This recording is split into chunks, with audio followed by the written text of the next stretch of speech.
যেহেতু আমি ওর সান্নিধ্যেই দাঁড়িয়েছিলাম, ওই ফাঁকে সে আমার হ্যাঁ অন্ডকোষে 2 বার চাপ দেয়। আমি তখন ওই ছেলেটাকে প্রশ্ন করেছিলাম যে, বাবা তুমি যে ব্যবহারটা আজকে করলে, এইটা আমি তোমার বাবার বয়সী, তুমি কি তোমার বাসায় বাবার সঙ্গেই ব্যবহার করো?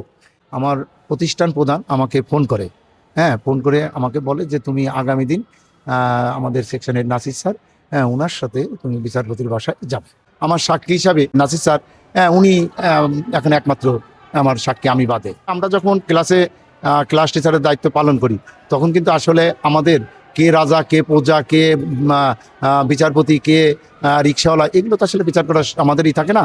আমরা আমাদের মতো প্রত্যেকেরই একই নজরে দেখি। আমার তখন মানসিক অবস্থা এমন অবস্থা হয়ে গেছে যে আমি তখন সুইসাইড করার অবস্থা। আমি স্যারকে বললাম যে, স্যার আমার মানসিক অবস্থা ভালো না।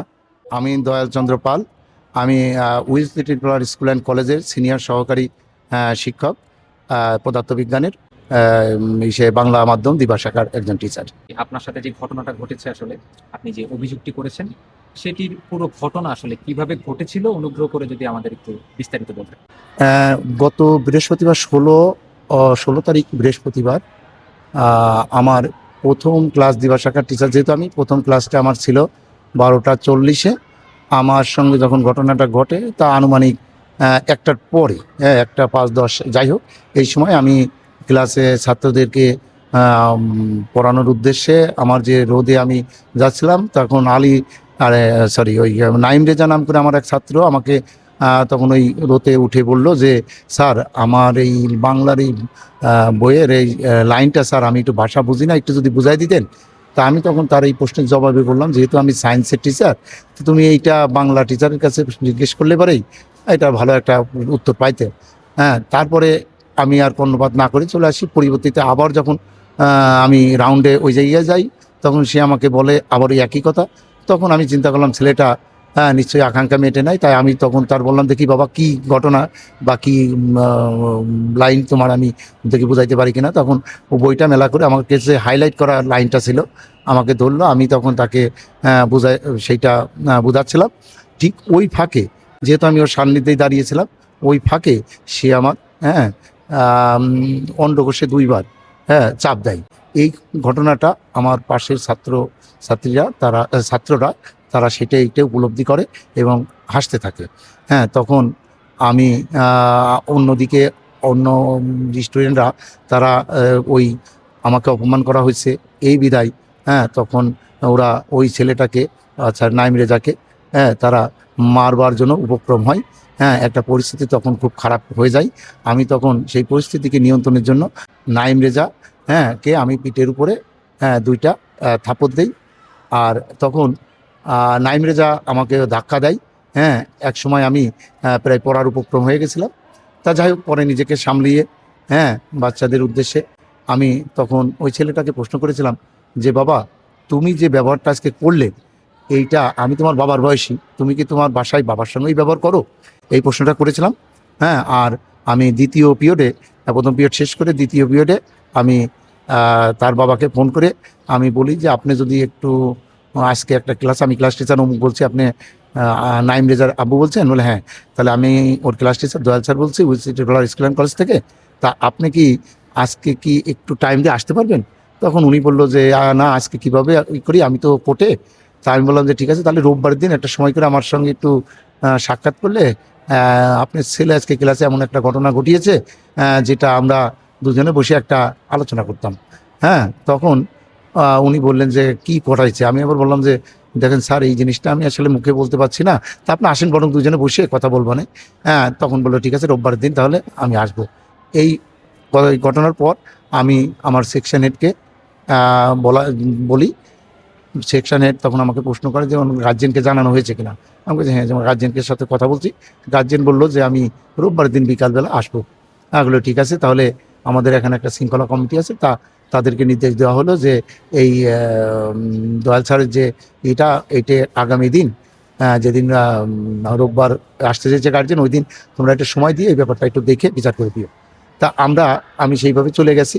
কিন্তু রাত্রির আনুমানিক বাসায় চলে যাই। তারপর আনুমানিক 12:15 দিকে আমার প্রতিষ্ঠান প্রধান আমাকে ফোন করে।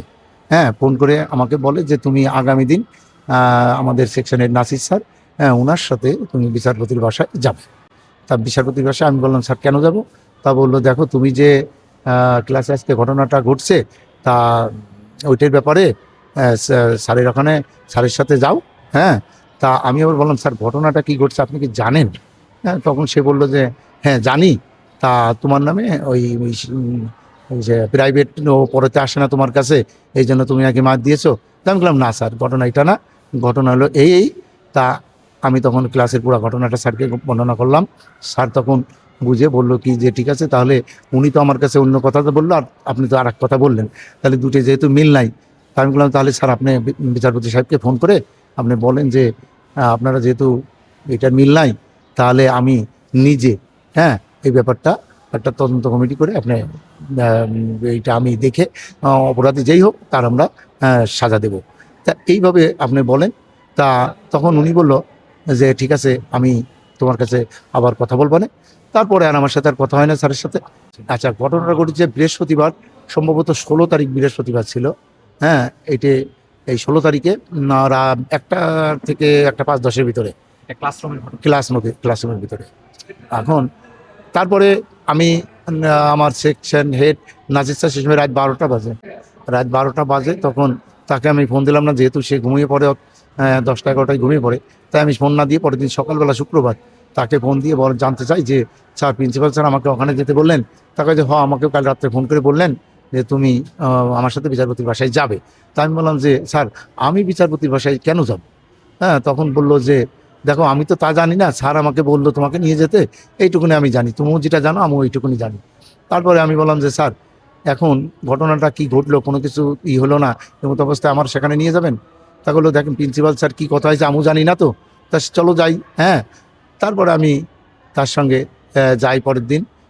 শুক্রবার দিন যাওয়ার কথা ছিল, তা শুক্রবার দিন উনি বললেন যে জুম্মার দিন আমি পরের দিন আমার একটা পরীক্ষা আছে, আমি সময় পাবো কি না। তা আমি বিচারপতির ওখানে ফোন করে যে কি একটু সময় চেঞ্জ করা যায় নাকি। তা আমি ঠিক আছে। তা উনি বিচারপতির কাছে সময় চেঞ্জ করে পরের দিন শনিবার বিকাল 5টার দিকে যাবেন, এই মর্মে আমার একটা খুদে মেসেজ দেন।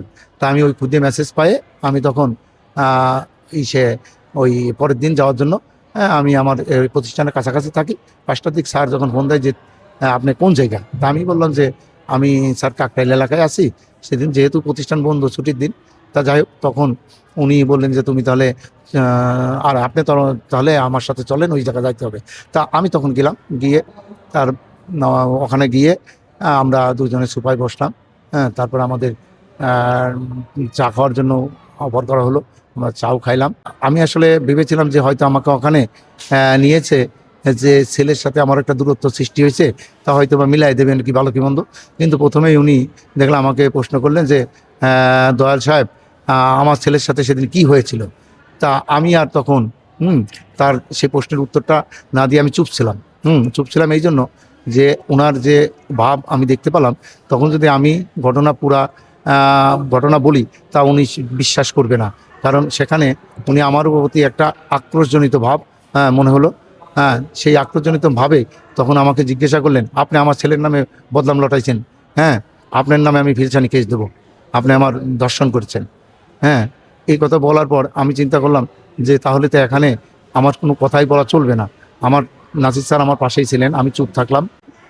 ওনার ওয়াইফ আমাকে যখন এই দর্শনের কথা বললো, তারপরে এক পর্যায়ে বিচারপতি সাহেব আলী রেজা, উনি আমাকে বললেন যে আমার ছেলেকে আপনি কিভাবে আমার বাসায় এগুলো ধরে কিনা এটা বলছেন। হ্যাঁ, তা আমি চুপ রয়েছি, আমি আর কিছু বলি নাই। হ্যাঁ, কারণ এখানে আমি দেখলাম যে আমার কোনো কথাই এখানে আমাকে মূলত সাজা দেওয়ার উদ্দেশ্যে যে ওখানে নেওয়া হয়েছে, তখন আমি স্পষ্ট বুঝতে পারলাম। হ্যাঁ, তারপরে আর এক পর্যায়ে বললেন যে আপনি আমাকে গতদিন স্কুলে ডাকছেন, আপনি এত বড় সাহস, আপনি উইলসে আমাকে ডাকেন। তা আমি আসলে ক্লাস টিচার হিসাবে প্রত্যেকটা বাচ্চা ছেলে মেয়ের সাথে তার লেখাপড়া বা বিভিন্ন বিষয়ে খোঁজ খবরগুলো দেওয়ার জন্য আমার প্রতিনিয়ত যোগাযোগ করতে হয়। তখন কিন্তু আমার কে রিক্সাওয়ালা, কে বিচারপতি আর কে প্রধানমন্ত্রী এগুলো দেখার সুযোগ থাকে না। আর যদি সুযোগ থাকে বা আছে কিনা তাও আমার জানা নেই। হ্যাঁ, তা আমি সেই মোতাবেক তাকে ফোন করেছিলাম, তার জন্য তিনি আমাকে ওইভাবে আমাকে লজ্জাজনক কথা বললেন। আবার এক পর্যায়ে ওনার ওয়াইফ বলে উঠলেন, হ্যাঁ আপনি মাপ চান। হ্যাঁ 2বার বললেন এখনই মাপ চান। হ্যাঁ তারপরে আমি চুপ থাকলাম। হ্যাঁ এক পর্যায়ে আমি যখন উঠে দাঁড়ালাম, হ্যাঁ তখন বিচারপতির জন্য মনে হচ্ছিল যে আমার কাছে কিছু চাচ্ছে। হ্যাঁ এরকমভাবে খুব জোরে সরে বললেন কিছু বলবেন। তা আমি আবার আম, খুব আস্তে করেই আমি উঠলাম, উঠে আমি সরি এই কথাটা বলে হ্যাঁ আমি চলে আসলাম নাজির স্যারের সাথে। এবং লিফটে নেমে আসলাম। উনি থাকেন হচ্ছে কাকরাইলের বিচারপতি ভবন, বিচারপতি ভবন নামে 20 তলা ভবন, তার 18 সিতে থাকেন। তা স্যার আমার ওখানেই নিয়ে গেছিলেন। তা ওখান থেকে আমি তারপরে নেমে আসি। হ্যাঁ নেমে আসে আমি তখন যে স্যারের সাথে গিয়েছিলাম তাকেও প্রশ্ন করি যে স্যার আমার তখন মানসিক অবস্থা এমন অবস্থা হয়ে গেছে যে আমি তখন সুইসাইড করার অবস্থা। হ্যাঁ আমি স্যারকে বললাম যে স্যার আমার মানসিক অবস্থা ভালো না। আমি যতদূর জানি উনি হাইকোর্টের আপিল বিভাগের একজন বিচারপতি, জনাব আলী রেজা নাম। কি ধরনের আচরণকে আপনি আসলে হেনস্থা বলে দাবি করছেন? আসলে এই জায়গাটা আমার ক্লাসে যে আমি কথাগুলো বললাম, হ্যাঁ ক্লাসে আমার যে কথাগুলো বললাম না, যেখানে আমাকে কিভাবে কিভাবে ওই ছেলে আমাকে যে মানসিকভাবে বা শারীরিকভাবে যে টর্চারিংটা করছে এইটাকেই আমি আসলে বুঝাইতে চাচ্ছি। আচ্ছা, এই এই যে টর্চার বলেছেন, আসলে যে হেনস্থা বলেছেন, এটা কি আসলে আপনার সাথে এই প্রথমবারই ঘটলো নাকি একাধিকবার আসলে ঘটেছে? না, আমার জীবনের এই প্রথমবার কোনো স্টুডেন্ট এইরকম কোনো আচরণ আমি এই প্রথম পেয়েছি। আচ্ছা, আপনার যে অভিযোগ, আপনি অভিযোগটি করেছেন, সেই অভিযোগটি আসলে কার কাছে করেছেন? আমি অভিযোগ আসলে মৌখিকভাবে ওই দিন আমার সেকশন হেড যে নাসির স্যার ওনাকেই আমি মৌখিকভাবে জানাই। তার প্রেক্ষিতে উনি আমাদের এখানে যে শৃঙ্খলা কমিটি আছে তাদের নির্দেশ দেন সেটাকে দেখভাল করার জন্য। এছাড়া কি আপনি বাইরের কোনো কারো কাছে কি কোনো অভিযোগ দিয়েছেন, বা লিখিত অভিযোগ, বা থানায় বা কোনো কিছু?